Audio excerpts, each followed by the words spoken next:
안녕하세요. 본제품강 58강 진행하겠습니다.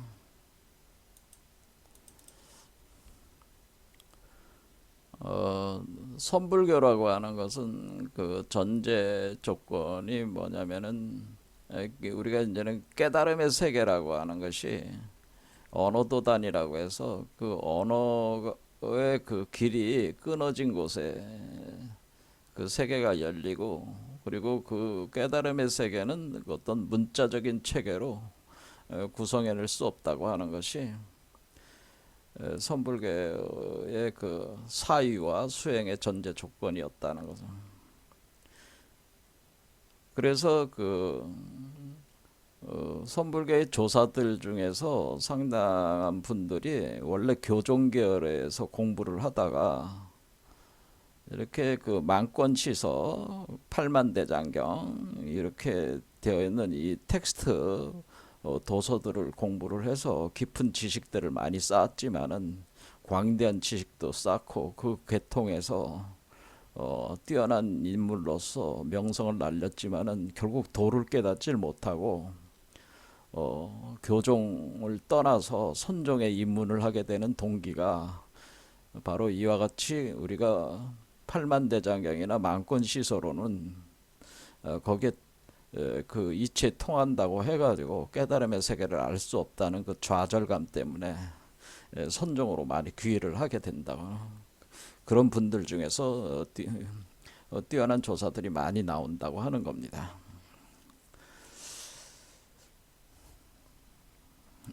그래서 이런 언어도단과 분리문자라는 거는 굉장히 중요한 건데, 근데 문제는 이것이 대종고 때에 와가지고 가나선이 성립이 될 때에 이 가나선이라는 것도 사실은 우리가 팔만대장경이나 만권시서처럼 어떤 1700개의 공안으로 구성되어 있는 문자적인 이야기 내용들이라 그럽니다. 어떤 화라고 하는 것이 말로 썰어진 이야기라는 표현이기 때문에 그 조사들과 관련된 그 이야기들이 한 1700개를 가지고 그것을 그 참고를 하는 그 수행을 통해 가지고 그것을 활용을 해 가지고 그 득도를 한다, 깨달음을 그 성취를 한다고 하는 것은 도노 견성 성불 한다고 하는 그 수행법을 개발을 하게 되는데, 근데 그 원래 언어도단 분리 문자인데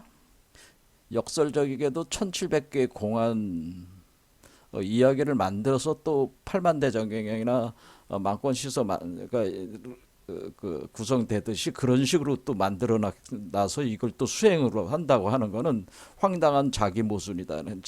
자기 모순 아니냐 이런 얘기죠. 그러니까 이 가나선 수행법 자체가 일종의 자기 모순이다 그런 얘기죠. 그러면 우리는 이 가나선과 기존의 그 팔만대장경이나 만권시서와 같은 그런 텍스트들과 어떤 결정적인 차이들이 있으니까 이런 그런 것이 가능한 것이 아니겠는가 이렇게 한번 그 좋게 생각을 해보자면 그렇게 생각할 수 있기 때문에 우리가 이런 문제들을 한번 다뤄보기 위해서 이 언어학이라고 하는 거를 같이 공부를 조금 해볼 필요가 있는데요. 이 언어학은 생긴 지 얼마 되지 않습니다. 한 1세기 정도밖에 안 되는데 지금도 이제는 현대 언어학의 아버지라고 불리는 인물인 촘스키라는 분이, 이분이 그 태어난 때가 1928년생이니까 근데 아직도 돌아가시지 않았어요. 그러니까 거의 90세가 넘어가시잖아요. 90세 넘어가신 분이 아직도 생존해 계시는데, 이게 현대 언어학의 아버지라고 하는 것이 또 다른 면에서 보면은 현대 언어학이라고 하는 것이 이렇게 오래된 것은 아니다라고 하는 겁니다. 그러니까 언어의 본질이 뭐냐에 대해서 굉장히 그 언어라는 것이 일종의 과거와는 다르게 어떤 철학적 연구, 과학적 연구의 대상이 됐다고 하는 거죠. 그래서 오늘도 이제는 이런 부분들을 한번 더 다뤄보고 가려고 하는 겁니다. 뭐 얘기를 진행을 하다 보니까 제 강의를 이제는 뭐 들으시는 분들이 각자 뭐 수준들이 다 틀리고 그래가지고 뭔가 또 재밌는 얘기를 해야지 또 이제 강의를 들으시는 분들이니까 또 재밌는 얘기를 또 하나 가져오지 않을 수가 없어요. 제가 강의할 때마다 고민을 하는 게 뭐냐면 제가 요즘 텃밭 가꾸기를 하다 보니까 텃밭이가 저기 매치가 올라왔네. 뭐 안빈낙도 하고 있다고 보시면 됩니다. 그 제 고민이 강의에 뭐 이제 재밌는 얘기를 하나 생각을 하고 그걸로 풀어가야 되니까 아주 이것도 참 고역이단 말이에요. 자, 그러면 뭐 해보겠습니다.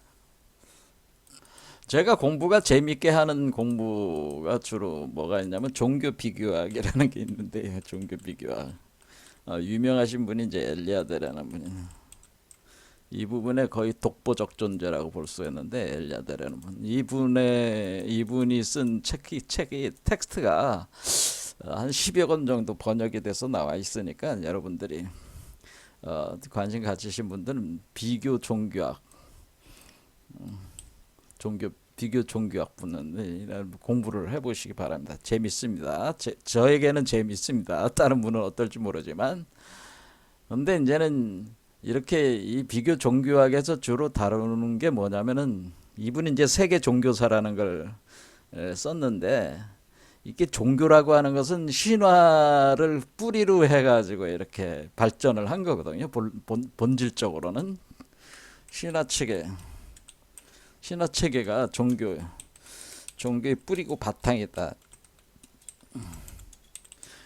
그리고 이 신화 체계라고 하는 거는 동서양이 거의 동일한 구조를 가지고 있대. 동서양 동일한 원형 구조 가진 신화 체계. 그 신화 체계들이 사실은 오늘날 종교들로 이렇게 된 겁니다. 세계 종교들이 뿌리고 바탕이 되기 때문에 우리가 이제 신화학에 대해서 특히 그래서 신화학이라는 거에 대해서 이제 비교 종교학을 하다 보면 신화 연구는 자연스럽게 이제 하게 되는데요. 여기서 이제는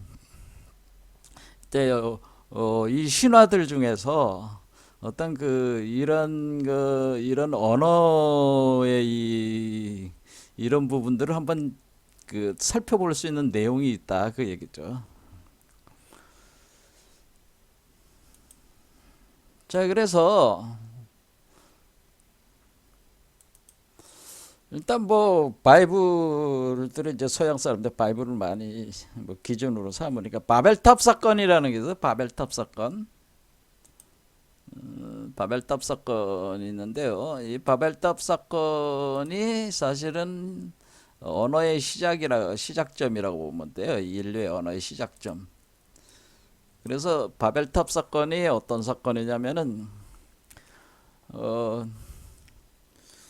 우리가 이제는 바이블의 처음에 나오는 뭐 창세기 뭐 출애굽기 뭐 민수기 뭐 그런 레위기 같은 거 있잖아요. 신명기 이렇게 해서 총 5개의 문서 텍스트를 모세가 직접 지었다 뭐 그런 얘기가 있는데 그게 토라라고 하는 겁니다. 토라. 모세 오경이라고 하는 거죠. 모세 오경 토라라는 게 있습니다. 그것이 이제 창세기부터가 모세 오경 토라. 그래서 여러분들이 뭐 타로라는 얘기를 많이 들어봤어요. 타로라는 것이 뭐냐면 타로가 TAROT니까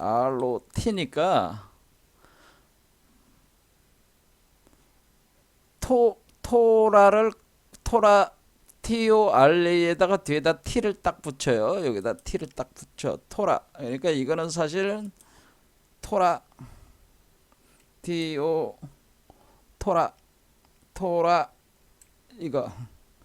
자, 그리고 여기다 그리고 여기 뒤에다가 토라에다가 t를 붙인 거잖아요. 그러니까 타로는 사실은 토라의 요 뒤에다가 t를 붙여가지고 거꾸로 읽은 것이다 그런 거예요. 타로. 그렇죠? 그러니까 토라는 사실 우리가 타로라고 하는 것은 사실은 토라에 기초한 그 토라를 이해하기 위한 하나의 그 카드 체계라고 보면 되는 거죠. 타로는 본래 토라를 이해하기 위한 카드 체계인데 대표적인 것이 이제는 그 카드 시스템이 여러 가지인데 대표적인 것이 웨이트판이 있고요. 그 다음에 알레스터 크롤리가 그 만든 그 타로 체계가 있는데 그거를 가지고 우리가 이제는 토트 타로라고 그래. 토트 타로 카드. 그러니까 토트 타로 덱이 있다네. 타로 카드 덱이라고 그러죠. 이게 그러니까 웨이트 덱이 있고 토트 타로 덱이. 그래서 여러분들이 뭐 타로점 보러 가시면 여러분들이 타로점 볼 때 보통은 이 웨이트 덱에 기초해서 많이 만드는. 근데 토트 타로 카드 덱은 이 토트라는 존재가 누구냐면 이집트의 지식의 신을 얘기하는 이집트. 그러니까 이 토트는 이집트의 지식의 신이에요. 토트는 그리고 이 이집트의 지식의 신이 이쪽 그리스로 넘으면 헤르메스가 되는 헤르메스.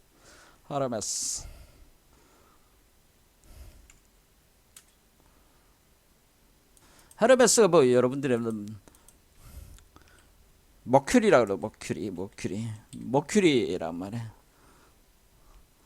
자, 그래서 이 토트가 헤르메스 머큐리가 수성이잖아요. 근데 지식의 신이야. 근데 이 헤르메스가 누구냐면 헤르메스가 그 메신저란 말. 헤르메스가 제우스의 메신저예.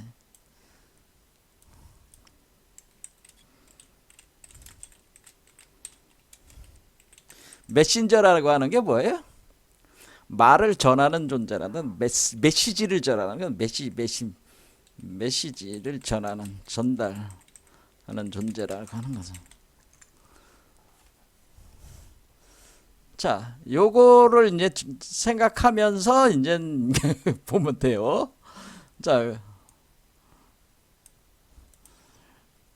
메시지를 전달하는 존재 헤르메스. 그럼 메신저. 이거는 중요한 얘기입니다. 메신저.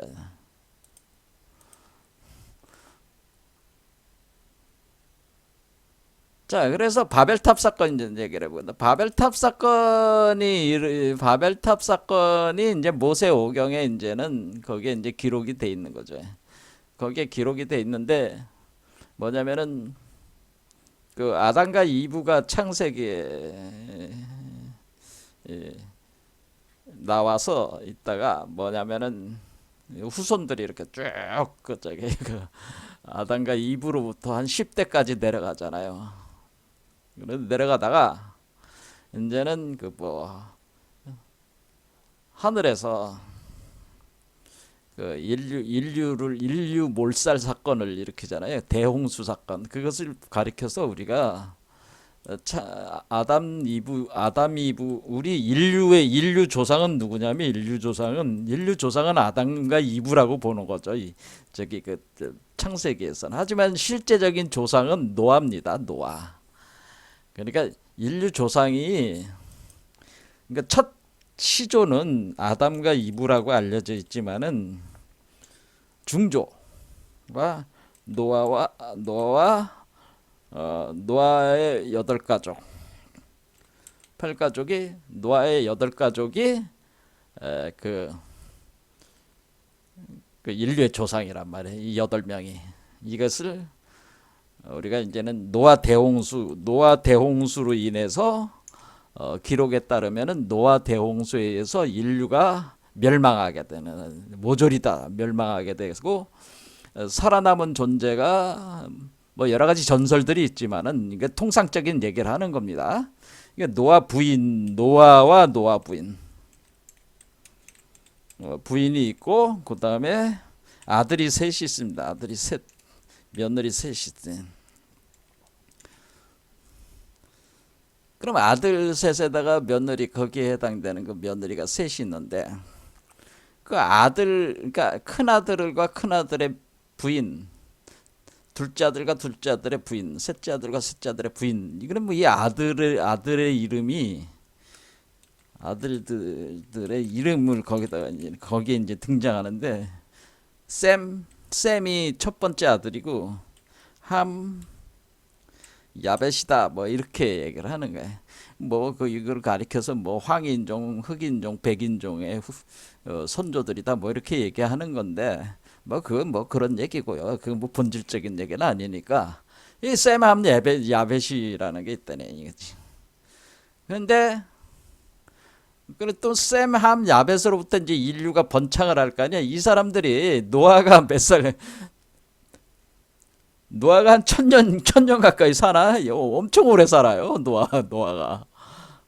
그러니까 우리가 아브람과 함께, 아브람이라는 게 지금 현대 유대 그 이스라엘 민족의 조상이잖아요. 아브람이.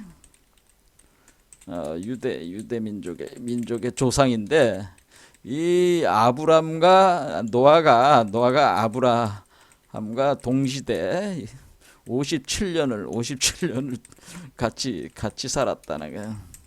그러니까 이게 노아가 엄청 오래 산 거죠. 그렇죠? 그러니까 아브라함의 선조들하고 같이 산 거지. 노아가 살아 있을 때가 57년 정도로 같이 살았다는 거지 이게.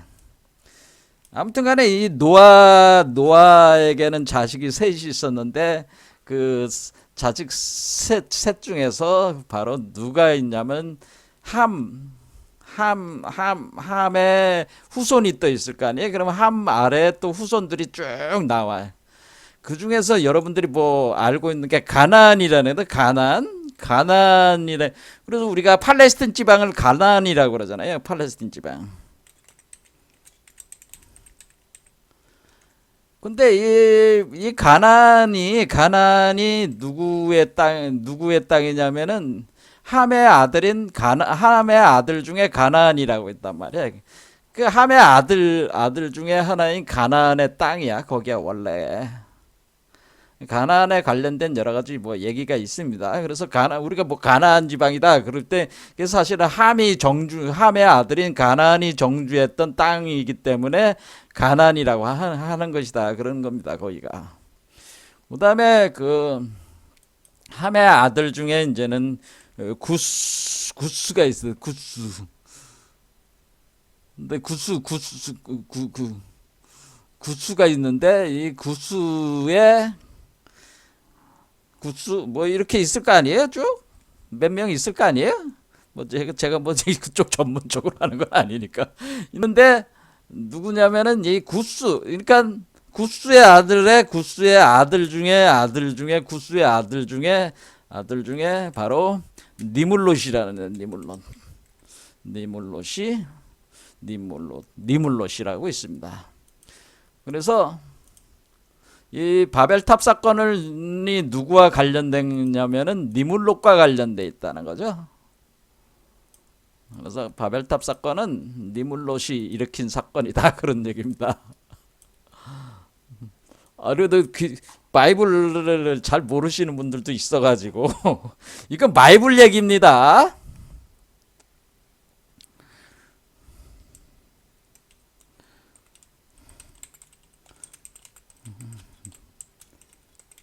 바벨탑 사건의 주인공이 니물롯이에요. 그러니까 니물롯은 누구예요? 니물롯은 원래 그 노아로부터 노아의 둘째 아들인 함으로부터, 그다음 함의 아들인 구스, 그다음에 구스의 아들인 니물롯, 이렇게 이제는 온 거죠. 이렇게. 그러니까 4대째 내려왔다. 그렇죠. 이렇게 때 우리가 이때 와서 니물롯 때 와가지고 니물롯을 뭐라고 하냐면은 니물롯이야말로 인류 최초의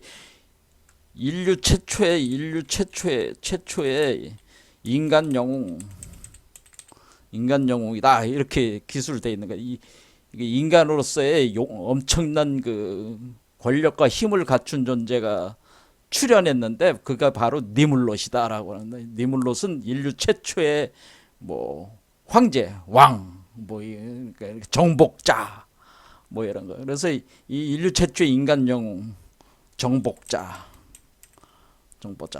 그러니까 이 니물롯이 그 군대를 이끌고 그 어, 어, 정복을 해야 되는데 그 정복한 땅이 뭐 티베트 지역부터 해가지고 수메르 지역까지 다 정복을 하는 거야.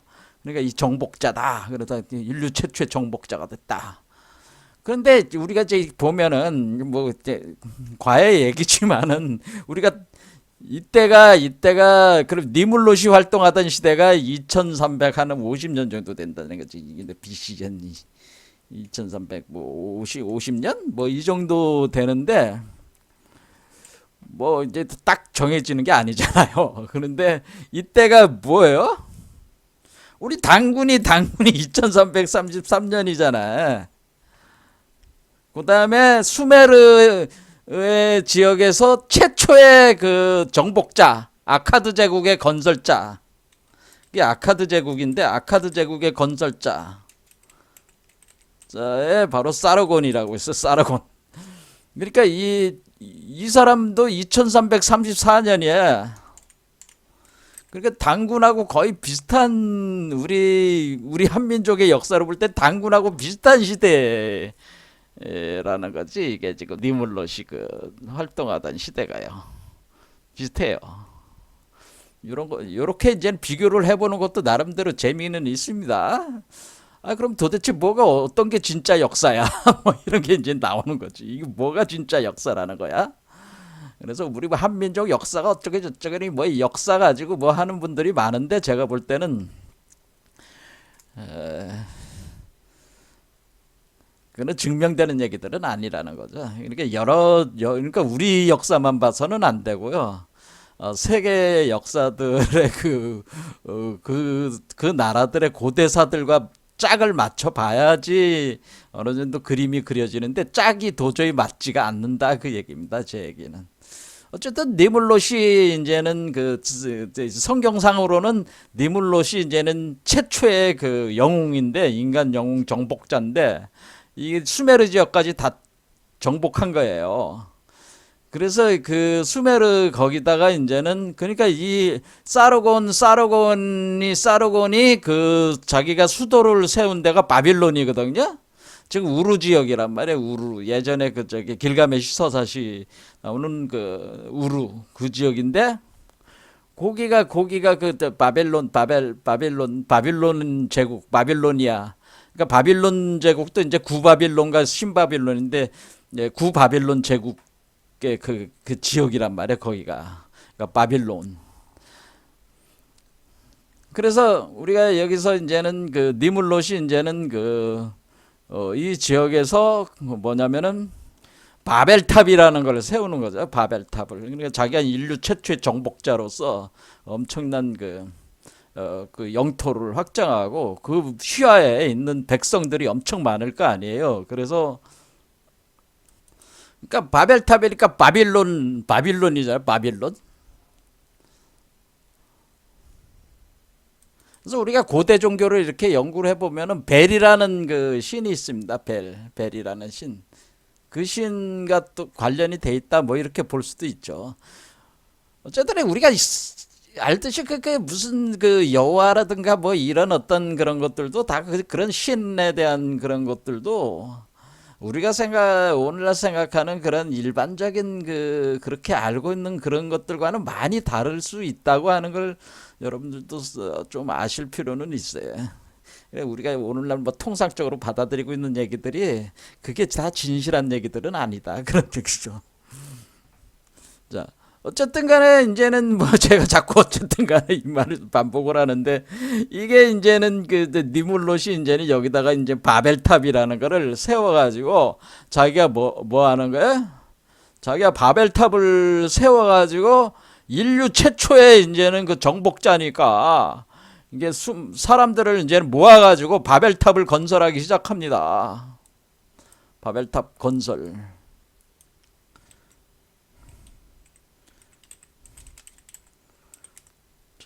자, 그래서 바벨탑이라는 말이 나오니까 바빌로니아하고 뭔가 관련이 있다. 그 지역하고. 그러니까 바빌론은 오늘날 이라크가 거기가 티그리스 유파라데스 강 거기 아닙니까? 거기에 뭐 에덴 동산이 있다 뭐 이런저런 뭐 한마디 그런 것도 다 쓰잘데기 없는 얘기지만은 그게 그런 얘기들이 있는 곳이에요 거기가. 근데 거기다 이제 바벨탑을 이제 세울 때 바벨탑을 건설하기 위해서 자기가 통치하는 지역에서 사람들을 다 끌어모았을 거 아니에요. 그래서 그냥 밤낮으로 이제는 바벨탑을 건설해서 막 쌓아 올리는 거예요. 이게 이제는 그 대표적인 게 요게 이제는 그 서양권에서 그린 그림들이죠. 이게 계속 쌓아 올리는데 바벨탑을 이렇게 건설하고 있으니까 그러니까 이 목표는 뭐예요? 자기 자신의 위대한 업적을 보여주고 위대한 업적을 과시하고 뭐요? 과시한다. 과시하고 하늘에 올라가려는 야망에 불타올랐다는 거예요. 내가 이 땅에서 위대한 업적을 내가 이루지 않았냐? 최초의 내가 정복자인데 바로 이 기세를 몰아가지고 하늘로 올라가자. 그 야망을 가지고 하늘로 올라가기 위해서 수많은 사람들을 모아가지고 바벨탑을 건설한다. 그런 얘기입니다. 그러니까 하늘에 있던 신이 뭐라고 하면 하늘에 있는 야훼 하늘에 신이 분노에 가득 차가지고 뭐해? 번개를 내리쳐서 바벨탑을 부숴버린다는 거다. 그러니까 이 감히 땅에서 말이야 그 하늘에 오르려는 이 야망을 가지고 나한테 기어오르려고 하다니 이놈의 자식 내가 가만히 안 두겠다.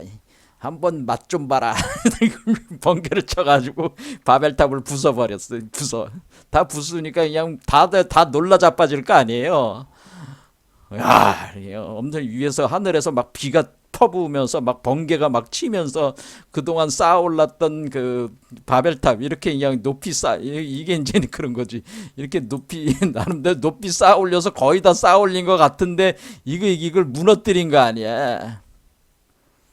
그런데 보통 이렇게 그림을 그릴 때 이게 7개 나선으로 그려요. 나선.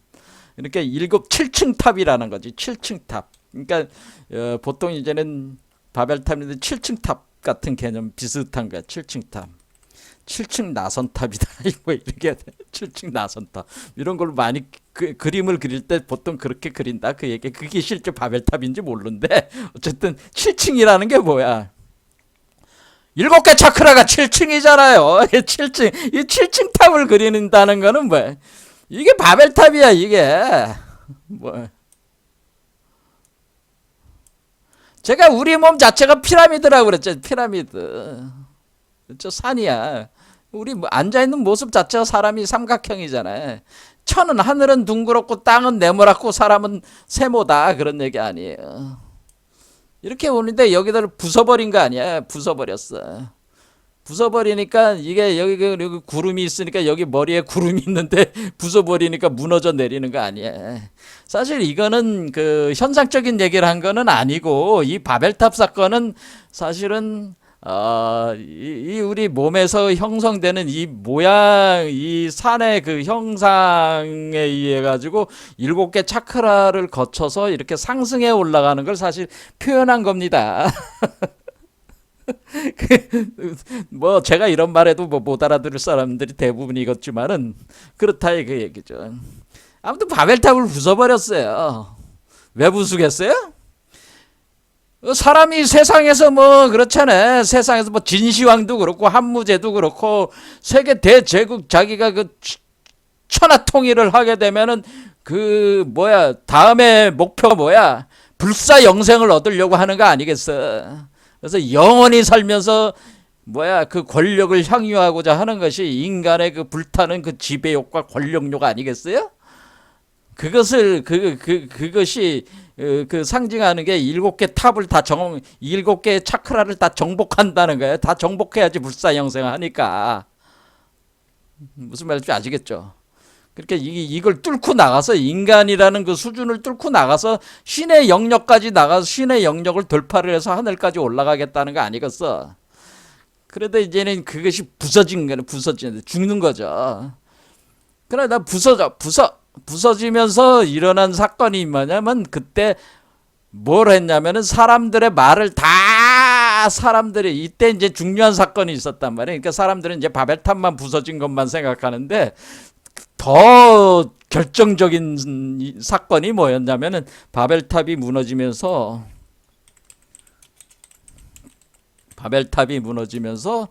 거기에 참여했던 그 사람들이 뭐예요?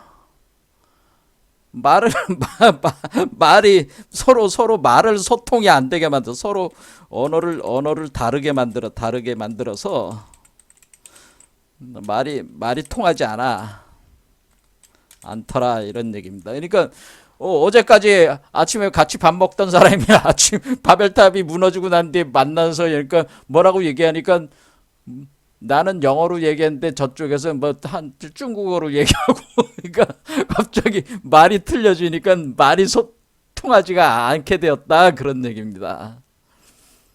자, 그러니까 여태까지는 뭔가 이 바벨탑 사건이 얘기하는 건 뭐겠어요? 여태까지는 이게 뭔가 이게 말이 서로 통했다는 거야. 그러니까 이게 공통의 언어를 가지고 있었다고 하는 걸 얘기하는 거죠. 그러니까 공통의 언어를 가지고 있었는데 이거 공통의 언어를 가지고 있다가 바벨탑 사건 이후에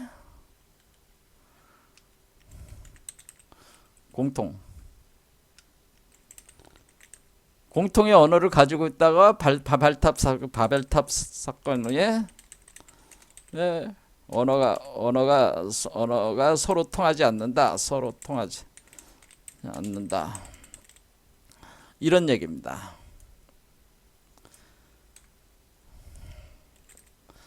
그래가지고 이때부터 이제는 그러니까 언어가 서로 통하지 않는다는 건 뭐예요? 공통의 언어를 가지고 있었다고 하는 것은 우리가 다 똑같이 인류가 다 하나의 말을 사용했다는 거예요. 하나의 본질적인 하나의 언어를 사용했다는 거죠. 하나의 언어. 그게 뭔지는 모르겠지만은 어쨌든 우리가 언어라는 게 꼭 뭐 문자로 이렇게 써야지 언어가 아니라 뭔가 이렇게 메시지가 이렇게 통해야지 그게 언어라는 거 아니겠어요? 이렇게 소통이 가능한 그 하나의 그것이 뭐 문자 체계도 좋고 뭔가 신호 체계도 좋고 기호 체계도 좋고 그것도 다 문자 개념으로 생각을 하면은 이렇게 이제 그 하나의 언어를 가지고 있었는데 하나의 언어가 바벨탑 사건 후에 이렇게 많은 언어로 쪼개지는 거니까 이때부터 서로 통하지 않았다는 건 하나의 언어는 하나님의 언어. 이게 이제는 하늘의 언어를 사용했다는 거죠. 하늘의 언어를 사용하다가 사람의 언어로 인류의 언어가 그러니까 인류 언어가 생성됐다는 거지. 그러니까 인류 언어가 뭐냐면은 인류 각자 언어가 이때부터 만들어지면서 너는 산스크리트어 쓰고 너는 그 히브리어를 쓰고 너는 한글어를 쓰고 막 이렇게 했다는 거지. 자, 이거에 관련돼서 우리가 촘스키라는 사람입니다. 촘스키. 그럼 현대 언어학의 아버지라고 해서 아까 얘기하지 않았습니까? 촘스키라는 사람은 뭐냐면은 이분이 이제는 그 논리가 인간은 태생적으로 언어 습득 장치를 가지고 있다 이렇게 했어요. 그러니까 무슨 얘기냐면은 우리가 그 바벨탑에서 언어를 다 분기를 시켜버렸다고 해서 언어가 사라진 게 아니고 인간은 언어를 구성할 수 있는 힘이 있어가지고 언어를 습득할 수가 있단 말이야. 언어는 습득을 하는데 근데 각자 다른 언어 자기의 그 문명 구조를 반영하는 그 자기 종족의 언어들을 만드는 거죠. 이렇게 이런 습득 장치를 가지고 있는데 뭐예요? 여기서 이제 또 하나 나오는 게 이제는 변형생성 문법론이라고 하는 게 나왔어요. 변형생성 문법이라는 게 뭐냐면은 인류의 언어는 원래 하나의 어떤 구조가 있는데 그 하나의 구조가 다양하게 변형이 된 것이다. 그런 얘기인 겁니다. 그러니까 원래 언어는 하나였는데 그 언어가 뭔지는 모르지만 원래 그 하나의 언어를 가지고 언어 구조를 가지고 있었는데 그 언어가 다양하게 그 분기가 된 거다라고. 그 언어가 원래 하나의 언어였는데 인류 언어는 각자의 지역 뭐 문명의 특성을 반영해서 반영하면서 변형된 문법 구조, 그래서 변형 생성 문법이라는 변형되어 생성된 언어 구조, 생성된 언어 구조로 수없이 그 언어 구조로 출현을 하게 된다고 하는 거죠. 출현했다. 그런데 그 출현을 하는 거는 인간은 본래 언어 습득 장치를 가지고 있는 것이 그래서 인류를 만물의 영장이라고 하는 것이 인류는 그 언어 구조를 만들어 가지고 어떤 그 지혜를 그 이해를 통해서 그 지혜를 지식화시키는 능력이 있다고 하는 거지.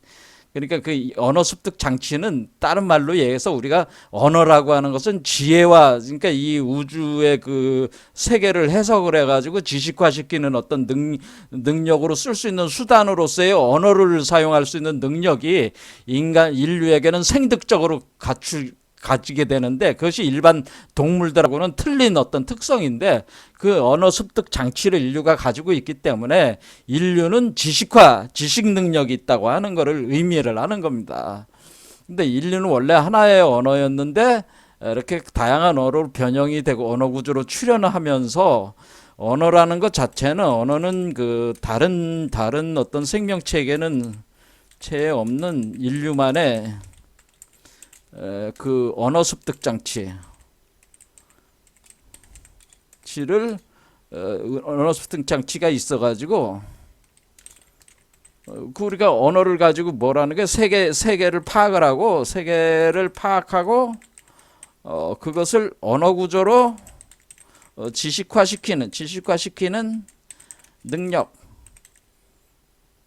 수단 역할이 된다.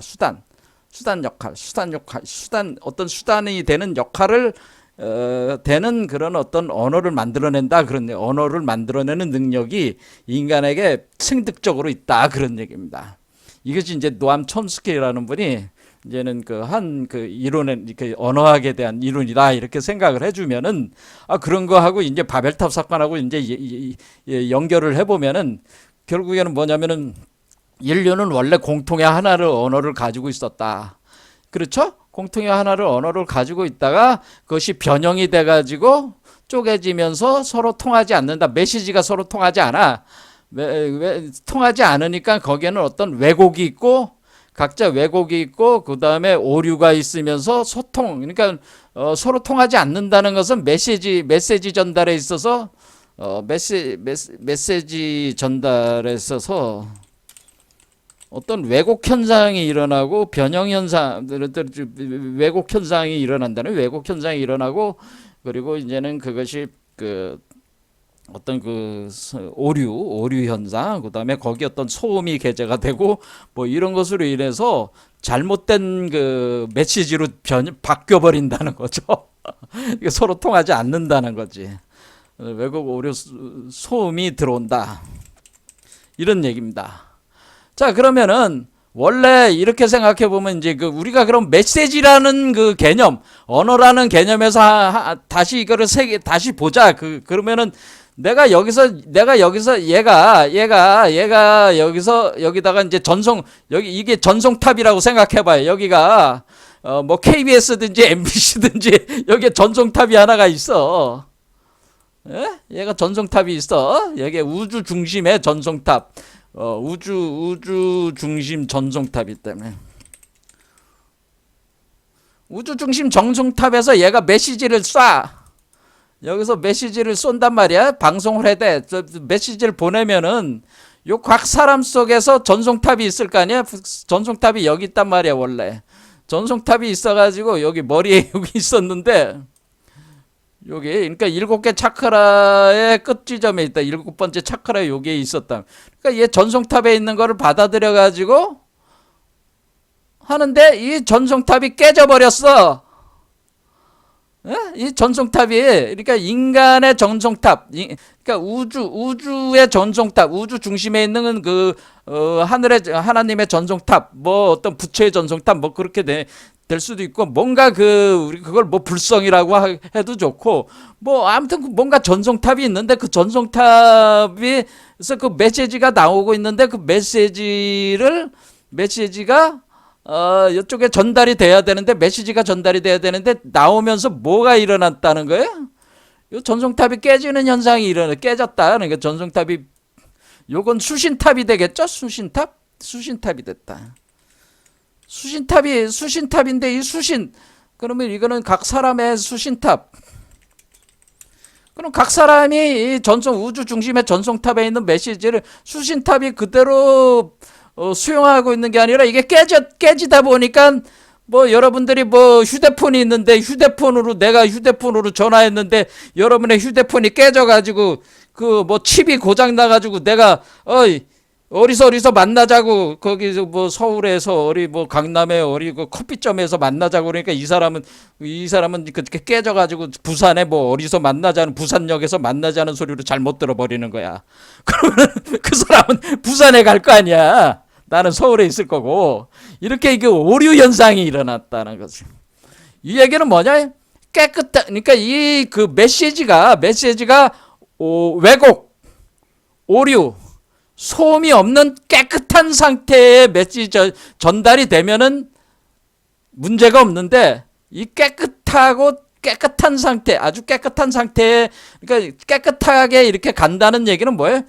정확히 100% 복제가 된다는 얘기죠.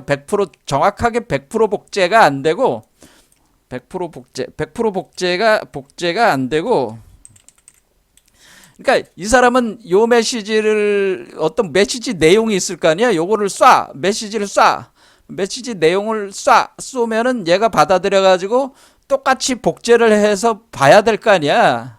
근데 오는 중에 이 사람이 이것을 수신하는 중에 이것이 잘못 수신하는 거지. 100% 복제가 안 되고 오류가 발생해 가지고 뭐 한 50%만 해석될 수가 있네. 해석된다. 내가 그럼 100% 메시지를 보냈는데 100%의 내용성을 다 이 인간이라고 하는 것이 이해를 해가지고 그거를 내용을 본 게 아니라 50%만 이해가 되니까 이 사람은 하늘의 뜻을 그대로 수용할 수 있는 게 아니야. 아니죠. 이 사람은 50%만 이해가 된 것이다. 이와 같은 방식으로 각 사람마다, 그런데 특히 이제 여기서는 그 각 집단, 그러니까 우리가 산스크리트를 쓰는 사람들, 뭐 히브리어를 쓰는 사람들, 뭐 한국어를 쓰는 사람들, 이렇게 하는 거지. 그럼 이제는 이 사람들은 뭐라 그러겠어요? 뭔가 위에 있는 그 메시지 구조의 조각들은 다 가지고 있다는 거잖아요. 그러니까 하나의 언어에서 나왔으니까 각자 뭐라고 얘기한다는 거야. 히브리어를 가진 사람들은 우리가 신의 언어야, 이렇게 주장을 한다는 거지. 히브리어는 유대인들은 자신들이 쓰는 히브리어가 신의 언어다, 뭐 이런 식으로 한마디로 잘난 척을 하는 거고, 또 이쪽 저쪽 힌두교에서는 산스크리트가 신의 언어다 이렇게 또 떠버려 되는 거고, 또 우리 한국의 그 뭐야, 한국에 뭐라 그래? 우리 한국에서 국뽕론자들, 국뽕주자들, 국뽕에 취한 사람들은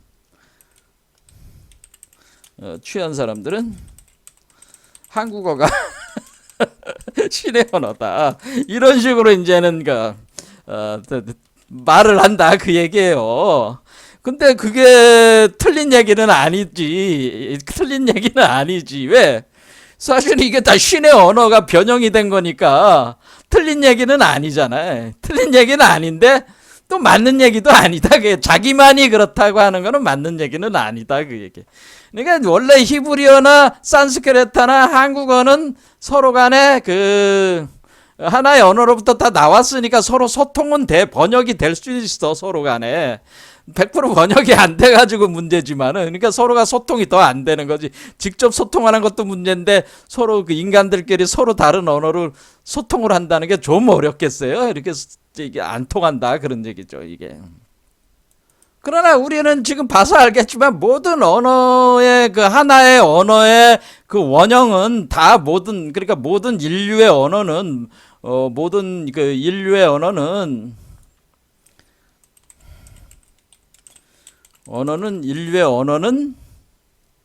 인류의 언어는 뭐예요? 신의 언어, 부처의 언어, 신이나 신불의 언어를 신불의 언어의 원형을 신불의 언어의 원형을 보유를 하고 있는 거죠. 원형을 가지고는 있다라고 하는 겁니다. 가지고는 있는데 그것이 왜곡되고 오류가 일어나고 소음이 차가지고 잘 이게 해석이 안 되는 것뿐이라, 그 각자 언어 구조로 바뀌어 버렸다는 거예요.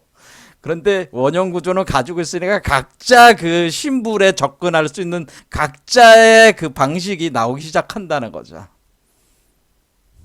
그러니까 지금 이게 가나선에서도 지금 뭐가 문제라는 거예요? 천지백계 하도 공안이 본래 그 참된 그 깨달음의 세계를 열 수 없는 게 아니고 열 수 있으니까 쓰는 거다 그런 얘기입니다. 단지 100%를 알 수 없다는 것 뿐이지 그 깨달음의 세계로 들어갈 수 있는 그 열쇠 역할을 어느 게 더 많이 할 수 있느냐, 그거가 화두 관화선법을 이용을 하면은 그 언어 체계 이야기 구조를 가지고 좀 더 정확하게 그러니까 뭐예요? 변형, 왜곡, 오류, 소음을 최소화시키면서 이 깨달음의 세계로 들어갈 수 있게끔 역할을 해주는 이야기 구성을 만들어낸 게 화두다. 뭐 이렇게 얘기하면은 우리가 이게 논리적으로 우리가 뭐 인정할 만한 얘기다. 그렇게 이제 합리적인 얘기다. 그렇게 볼 수도 있는 거 아니겠습니까? 자, 그러니까 원래 그러면은 우리가 여기서 이런 얘기가 그럼 바벨탑 사건만 있냐? 뭐라고 이제는 뭐냐면 우리의 한국에는 마고성, 우리가 이제는 그 부도지라는 게 있습니다. 부도지. 근데 이 부도지라는 이 부도지라는 책이 있어요. 부도자라는 책이 있는데 이 부도다. 네, 부도지. 그러면 이게 부호라는 뜻이잖아요. 부호. 그래서 천부경에 부가 있다. 이거 부도. 거기가 부가 있는, 그러니까 하늘에 말이 있는, 그러니까 부도라고 하는 부도의 그 부도. 부가 있는 도시다 그런 뜻이에요. 부가 있는 도시인데 이 부가 있어서 이 이게 내용을 담고 있는 게 부도지라는 책인데, 부도지 안에 마고성 신화가 있다고 하는 겁니다. 부도지 안에 뭐 이래 지자가 어렵거든. 말씀 언변에 이 지자가 있어야 되는데 그래서 찾게 시간이 없으니까 빨리 가겠습니다. 그냥 부도가 있다 그럽니다. 부도가 있다고 하는 것은 우리가 보면은 부도라는 거는 뭐예요? 여러분들이 이렇게 생각하면 돼요.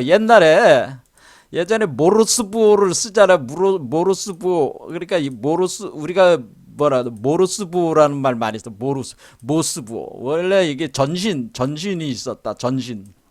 전신이라는 게 있었죠. 전신. 오늘날은 이제 전신을 쓰지 않고 뭐 전화라든가 TV 뭐 이런 그 영상 그 메시지 전달 시스템을 쓰지만은 예전에는 전신이라는 게 있어요. 전신을 쓸 때 우리가 이제는 이쪽에서 이제는 전신으로 메시지 전달을 한단 말이야. 전달하고 받는 이렇게 볼 때 우리가 그러면 내가 여기가 메시지를 전달하고 받는다고 할 때 뭐냐면은 이 전신에 있어서 우리가 뭐 서울과 부산에다가 전신 기지가 서울 부산에 전신 기지가 있다. 그러면 이렇게 서울이 우주의 서울이다 이렇게 따져봐요. 그럼 우주 서울에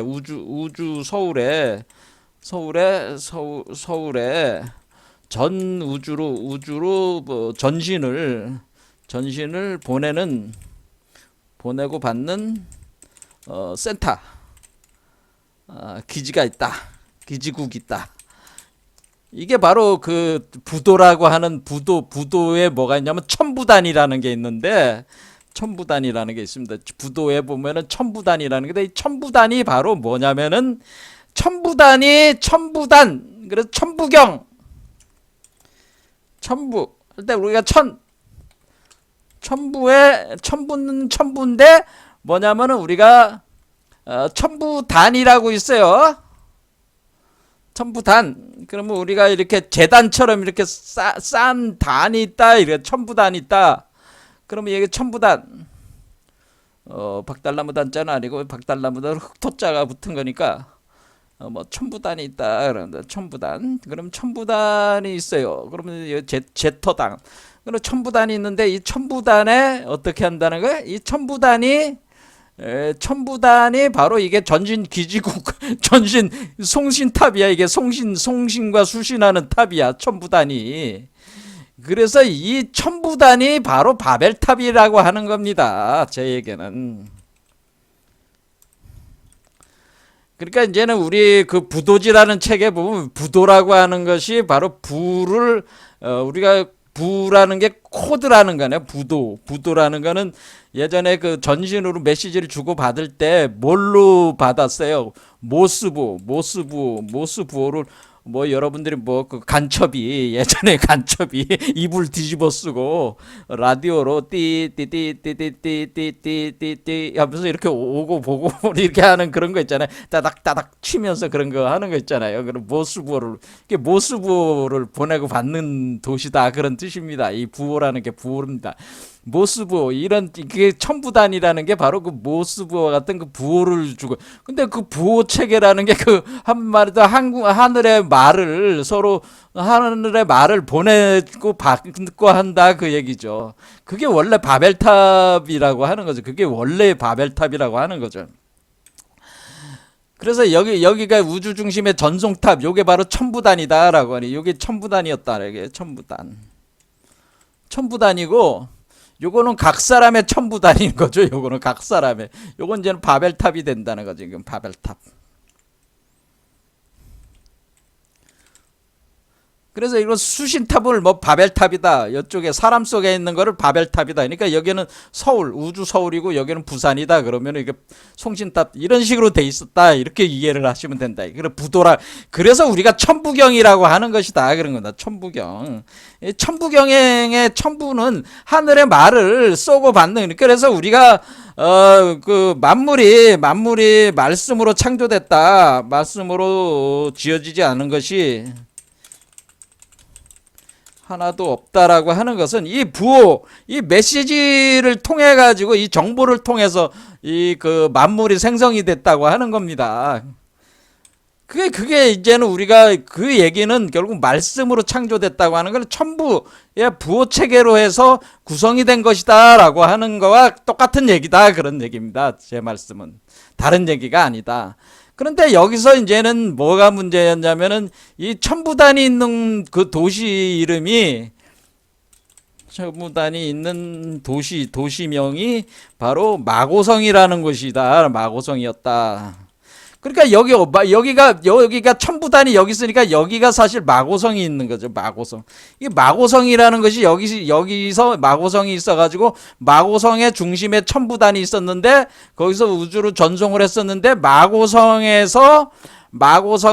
마고성에 있는 이것이 마고성에서 결국 어떤 현상이라면 이제는 오미의 변이 일어나서 여기서 이제는 그 시간이 없으니까 이제 오미의 변이 일어나서 오미의 변이라는 먹지 말라는 걸 먹었다. 기독교 성경하고 비슷해요. 오미의 변으로 뭐냐면은 이 첨부 그러니까 이 그러니까 첨부를 메시지를 이해할 수 있는 그러니까 오미의 변으로 하늘의 말을 이해할 수 없게 되었다 이렇게 나왔단 말이야. 우리 마고성 신화에 보면 마고성에서 오미의 변이 일어났다는 거예요. 마고성에서 오미의 변이 일어나가지고 그 하늘의 말을 이해할 수 없었다. 그러니까 우리가 전부 하늘의 코드를 이해할 수가 없게 되었다라고 하는 겁니다. 그것을 이해할 수 없게 돼가지고 뭐냐면은 이해할 수 없는 그 현상을 오금이 토사가 되었다. 이렇게 얘기했단 말이에요. 오금이 토사가 되는 바람에 오미의 변으로 오금이 토사가 되어서 하늘의 말을 오미의 변으로 오금이 토사가 되어서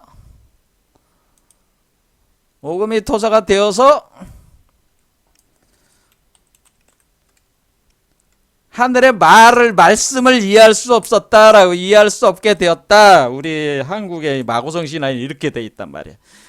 이 얘기는 뭐냐면은 제가 하늘의 코드를 이해할 수 없다. 이게 전송을 쐈는데 이것을 왜곡되고 이것이 오류가 일어나가지고 알아들을 수가 없어. 내가 스마트폰으로 얘기했는데 저쪽에서 못 알아들어.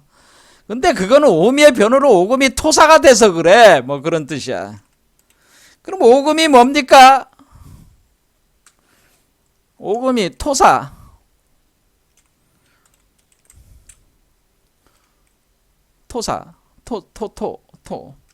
그 얘기는 뭐냐면요.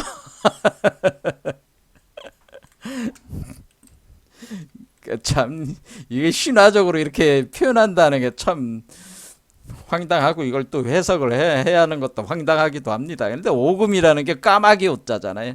나오 까마귀 오잖아. 숫자가 오금이라는 건 황금 메탈체를 뜻하는 겁니다. 얘가 여기 머리에 있을 때가 여기가 새잖아요. 새. 이 검은 그 구멍을 뚫고 올라온 까마귀란 말이야. 까마귀가 여기로 올라왔을 때 황금 메탈치 이 머리에 있는 거지. 요게 오금이란 말이야. 요게 오금. 요런 상태를 오금의 상태라고 하는 겁니다. 인간의 머리에 요것이 있는 게 오금의 상태인데 얘가 토사, 그러니까 얘가 까마귀 오자잖아요. 까마귀. 그러니까 여기가 지금 새잖아요. 새. 그리고 여기가 지금 공이니까 시꺼먼 거기 아니야. 그러니까 시꺼먼 새가 올라온 거 아니야. 근데 얘가 황금 메탈체가 된다고 그랬잖아요. 그렇죠? 그러니까 얘가 오금이고 얘가 여기 와 있는 상태를 오금이라고 그러고 요 심장에 와 있는 상태를 토사라고 하는 겁니다. 토사. 요거를 토사 상태로 떨어졌다.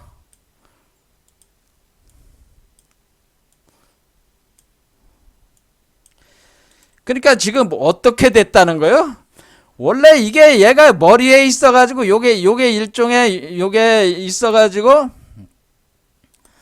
요게 전송하면 얘가 수신을 해가지고 살 수가 있었는데 얘가 머리 쪽에 있는 게 아니고 얘가 이렇게 가슴으로 내려왔어요. 예? 그러면은 몸속으로 감춰져 버렸잖아. 그럼 여기까지 뚫고 들어와야 되잖아, 이 메시지가. 그러니까 오금이 토사가 돼. 토라는 건 토끼라는 뜻이잖아, 토끼. 그러니까 여기서 자축인 묘, 이게 묘란 말이야. 그러니까 묘토사가 되었다는 뜻은 요게 여기로 하강을 했다라고 하는 겁니다. 수준이 떨어졌다는 뜻입니다. 그런 사건으로 인해 가지고 우리가 메시지 전달이 끊어졌다. 제대로 이해할 수 없게 되었다. 그런 표현이 된 것이다라고 하는 겁니다. 자, 오늘 여기까지 하겠습니다. 감사합니다.